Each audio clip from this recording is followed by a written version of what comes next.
欢迎收看频道 DH 娱乐新闻，订阅频道，不要错过当天最热门的新闻。我们今天的时事通讯涵盖以下内容：由贾玲、张小斐、杨紫主演的电影《花儿开》也即将拍摄。据称，由贾玲、张小斐、杨紫主演的电影《花儿开》也将拍摄。贾玲导演的第3部现实题材电影《花儿绽放》也已进入拍摄日程，由贾玲、张小斐、杨紫主演。繁花似锦剧情简介：作为家里的大姐，单元贾玲是渴望出人头地。她听信经营中蓝贸易的李云来南下赚钱，却意外加入传销组织。8年后，单元变身反扩散战士，一边拯救陷入传销困境的普通百姓，一边寻找李云来，决心挽回被偷走的生命。杨紫终于抓住了机会，而这个机会就来自电影《麻辣烫》。火辣火辣的舞场中，子美一出场就有一股火辣辣的味道。屏幕前，我实质想和杨紫一起摇摆。事实上，演员的门槛相当高。好的演技不仅仅取决于好看的外表，需要一定的天赋，对人物的理解透彻，表演时动作设计合理不突兀。每次看杨紫的戏，我都觉得她很受尊重。他会从观众的角度审视自己的演技是否传达了角色的情感，精心刻画自己所扮演的角色，让观众能够从观众的角度看到角色，灵魂由内而外爆发出来，真正在这个世界上行走。我一直很喜欢贾玲和杨紫，她们都是非常有趣的女演员，她们俩都瘦了很多。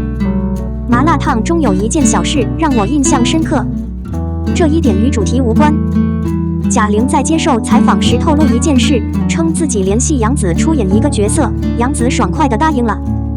贾玲随后告诉她，这个角色不太阳光，有点圈内人的感觉。杨紫听后更加激动，终于有机会演反派了。杨紫饰演贾玲的远房表弟，为了得到电视台的固定角色，贾玲被说服上节目。贾玲上台后，她就像一个人偶一样被操纵。表弟通过耳机对讲机不断要求贾玲配合，乍一看贾玲配合得很慢，他突然摘下耳机去掀帘去看贾玲，这个摘下耳机的动作，然后是他回来把头发梳成马尾辫，还有指挥随后的动作都表现得很好。美是一种不择手段的专一到了极点的美，而且凶猛无比，主角在他眼里就是 KPI。 我见过太多关心人命的女性角色，突然看到这样一个不顾别人生命和生命的人，哪怕是一个配角，也很引人注目，甚至不可能去讨厌他。他将主角作为工具的价值最大化，这次他肯定会成为常客。未来他会有更多的机会戴上耳机，扎起头发来出名。他的输赢都会在更大的平台上进行，他会做更多受欢迎的节目，受到更严厉的责骂。他之所以能活下来，是因为他足够凶猛。起初，他只是一朵简单的小白花，但在雨夜，他显得很无害。他还很体贴地安慰乐影，让他不要有心理压力。他们都是亲戚。然而，当我转身拥抱乐影时，他衣服上的2个手印告诉我，他是一个人。随后，乐影上台了。虽然通过耳机讲课让我感觉很奇怪，但我也没有多想。后面的目标是拉耳机、扎头发、指挥镜头，一气呵成，气场突变，只能说是惊艳。杨紫的下一部电影，贾玲的电影《光之战》，题材现实，讲的是传销。杨紫在里面是一个坏人，扮演的是传销投资的角色。国内娱乐圈的一些演员总说自己要演反派，这是正确的。听起来不错，但是演不出来。杨紫即将饰演第2个反派，这是动作类型。麻辣烫的破亿速度越来越快，达到了9亿。电影大片拥有庞大的观众群体，堪称全世界的好评。杨紫从来不惹事，谁知道她花了几天时间去参加，她是如此强大。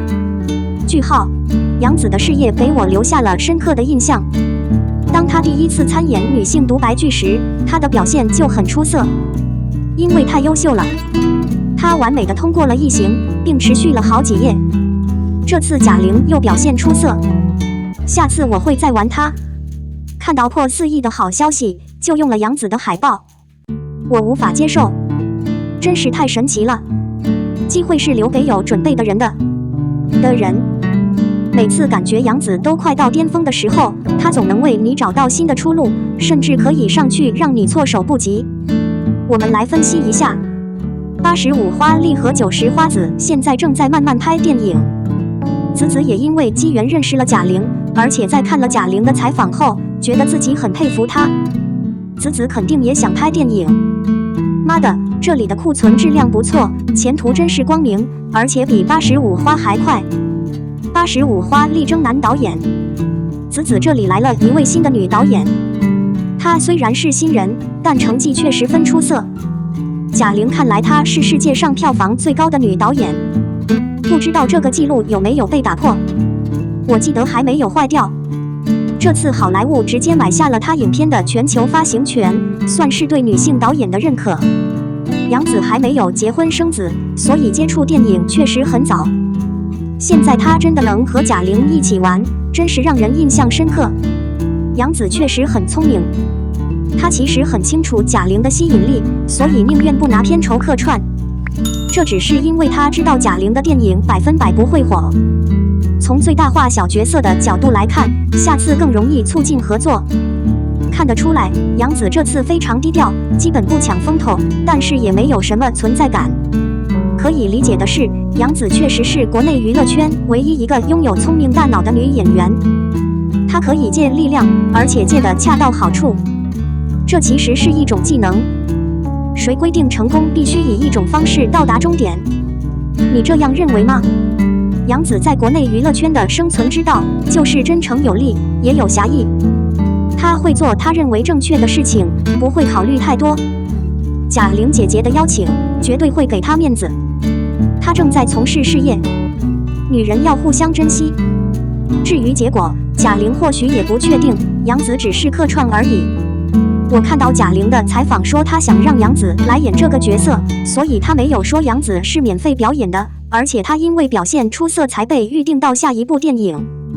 杨紫在《烈火英雄》中免费表演，但她也大力宣传，而且还不少。有网友表示，免费出现没有意义，除非她一辈子不拿报酬一直客串，否则她就不是电影明星，也没有观众，没有人会看她主演的电影。更何况下一部电影依然是水饺，贾玲姐姐和张小斐还在这里，你有什么值得骄傲的？你说杨紫营销这么猛，她想出名早就爆了，我还等着贾玲姐姐继续抱着你呢，天真的要命。贾玲是一个善良的人，她更同情不自信、相貌平庸的杨紫，有能力的话，自己就能当主角，称霸票房。其实网友的看法有些偏激，咱们就来说说贾玲吧。她以前演过小品，也是综艺明星，但她的电影一上映，不是比很多老导演都要优秀100倍吗？因此，杨紫与贾玲的结缘，或许是她转战大银幕的一个机会。怎么说？无论角色大小，杨紫都认真演绎，从不忽悠观众。烈火英雄给我印象最深的是，杨紫很珍惜自己在镜头前的每一个瞬间。曾经在长沙打拼的胡香香，现在上节目平凡的邻居的黄英姿，即将播出的麦城环，都是精致的上海女孩。她的形象就是为了这个角色而生的，她从来没有偶像包袱。在综艺节目的采访中，你可以感受到她的温暖、善良、有趣、可爱。杨紫在麻辣烫中饰演朋友，随后又与贾玲合作了《花儿盛开》。我只能说，机会是给有准备的人的。当别人已经30多岁了，还在夸自己的颜值时，她已经是另一个层次了。顺便说一句，麻辣烫的成功是因为其他几位主演。我子美刚刚客串了一个角色，对我来说是一个突破。子美，别拍马屁了，在电影界，我们子美还是新人。女演员形象的重要性，麻辣烫通过贾玲、杨紫、张小斐凸显了这一点。春节已经过去3天了，电影里的刀光剑影依然熠熠生辉，古乐号角的喧嚣仍未减弱。0点钟声敲响，滚滚浓烟再次弥漫在空气中。贾玲的炙手可热和陈腾的飞驰人生2最初相互竞争，首日票房几乎持平。而张艺谋的20条则是图远距离火中取栗，但已经积累了极好的口碑，蓄势待发。与此同时，刘德华主演的《红毯先生》则因放映不足而蒙上阴影，而熊熊却出人意料地从一个鲜为人知的角落取得了不错的票房成绩。贾玲的身材改造引起了广泛关注，也改变了电影票房的局面。大年初二，观众对电影的热情也转化为票房增长，让《麻辣烫》完全领先《飞驰人生2》，成为票房冠军。上半场比赛气氛热烈，下半场则更注重口碑的影响。豆瓣评分终于出炉，《飞驰人生2》以 8.2 的高分遥遥领先。前半段爆笑，笑点自然流畅，但随后的汽车拉力赛却让人看到了昔日的辉煌，英雄的光芒却逐渐暗淡，故事里充满了对现实的真挚呐喊。韩寒终于摆脱了2年前面临的困境，真诚地讲述了一个感人的故事。第20条稳住了，得分稳定在 8.0 分。在连续发布了2部令观众不满意的作品后，70多岁的张艺谋回归本色，将镜头转向世间普通人，流露出关于家庭琐事的各种情感，淡淡的真诚、快乐，但也深刻。全篇文章朴法而不说教，润物细无声，以生动无声的方式完成了科普、可触摸、可感受，功力展现的淋漓尽致。这是最令人震惊的地方之一。市场火热，票房冷如冰。刘德华的《红毯先生》并不出彩，难道都是因为没有电影档期的缘故吗？然而，在及格线附近反弹的声誉可以告诉我们答案。之前还以为宁浩犀利的表情会把娱乐圈的怪物暴露在阳光下，然而没想到，我点开了所有的东西，但我点开了所有的东西，2个小时的观影时间，红地毯变成了覆盖观众的毯子，电影院打鼾了。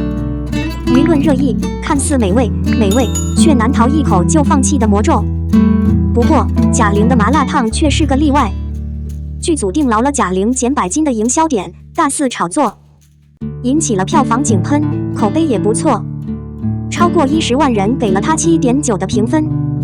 她的正能量在网络上传播，每个听到的人都惊叹不已。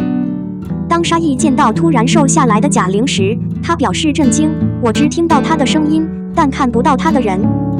第一次拥抱你的时候，我不知所措；再次拥抱你的时候，你的眼里充满了泪水，有无穷无尽的言语和无穷无尽的意义。”雷佳音看到这一幕，眼中满是不可置信，仿佛看到了一个陌生人。他吓得往后退了一步，一时间说不出话来。或许是因为太多地思考了自己突然消瘦背后那股不为人知的痛苦挣扎，他的眼眶渐渐红了。演员赵海燕拥抱着身材纤细的贾玲，抚摸着她腰间消失的赘肉，触碰指尖的震撼让她的泪水滴在衣服上。当我在体重秤上减掉5磅时，我忍不住跑来跑去告诉她。经过对比，海燕对贾玲的无声表演感到敬畏，这已经是一鸣惊人，确实是惊天动地了。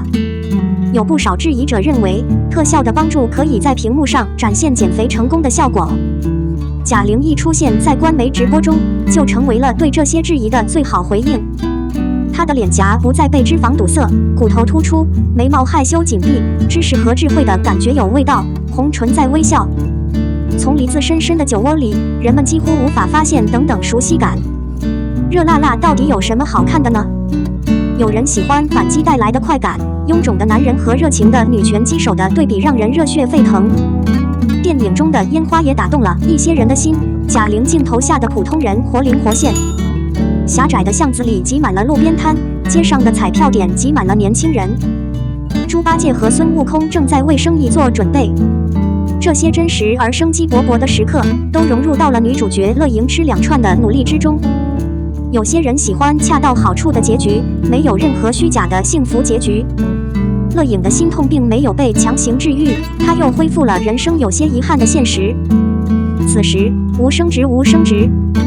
影片最大的惊喜来自于3位女演员，她们在贾玲的镜头下显得光彩照人，将每个演员的颜值发挥到了极致。先说说贾玲吧，她的肥胖非常讨人喜欢，她的亲密感令人难以抗拒。她的脸棱角分明，就像是被刀砍过一样。原本模糊的线条变得清晰有力，原本呆滞的眼神变得坚定，原本虚弱的四肢变得坚强，松弛的小腹也逐渐收紧，被肌肉取代。她的眼神变得居高临下，挑剔，指责，说话也变得尖锐刻薄，手臂的动作仿佛一头扑向猎物的饿狼，充满了凶猛。两部电影虽然台词相同，却呈现出完全不同的情感。一种是宠爱到了极点，让人喜欢；另一种则是恶毒到了极点，让人讨厌。当张小斐饰演的妹妹乐丹看到擂台上的姐姐乐莹狼狈不堪、遍体鳞伤的时候，嘴里还在咒骂，但尖锐的情绪中却闪过一丝微妙的情绪。眼睛。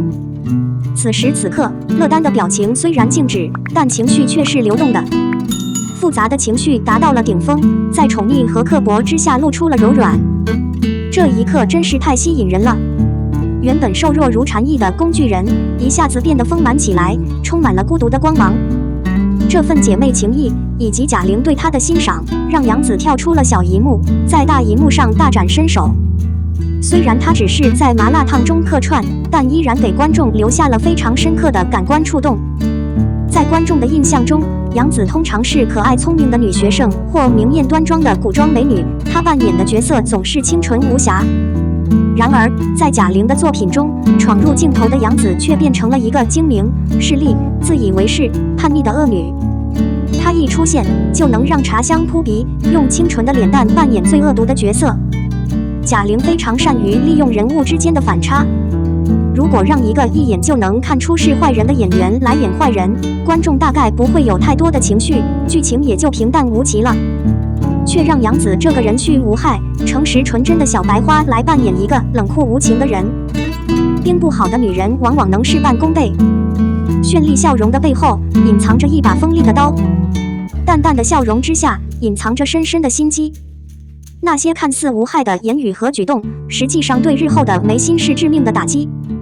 豆豆这个角色的出现，为杨紫的演艺事业开启了新的可能性，也让观众看到了她更多的潜力。杨紫的演技表现深受观众喜爱，她即将与贾玲合作下一部作品。电影的消息也传开了，标志着紫美在电影领域的发展进入了一个新的阶段。在娱乐圈和电影界，贾玲这个名字已经变得相当重要，与票房奇迹息息相关。她以电影《你好，李焕英》向母亲李焕英致敬，并在《火辣辣》中为李焕英的女儿创作了一部电影。每一次的创作都展现了贾玲倾注心血的决心，用精彩的作品温暖观众。通过这些努力，她摆脱了过去胖龄的身材，迎来了瘦龄的崛起。展望未来，她的表现依然值得期待。该系列影片不仅是对家人的感人致敬，也是一系列自我突破和进步的过程。贾玲不断以新的表现形式吸引观众，展现了她在电影创作领域的多才多艺。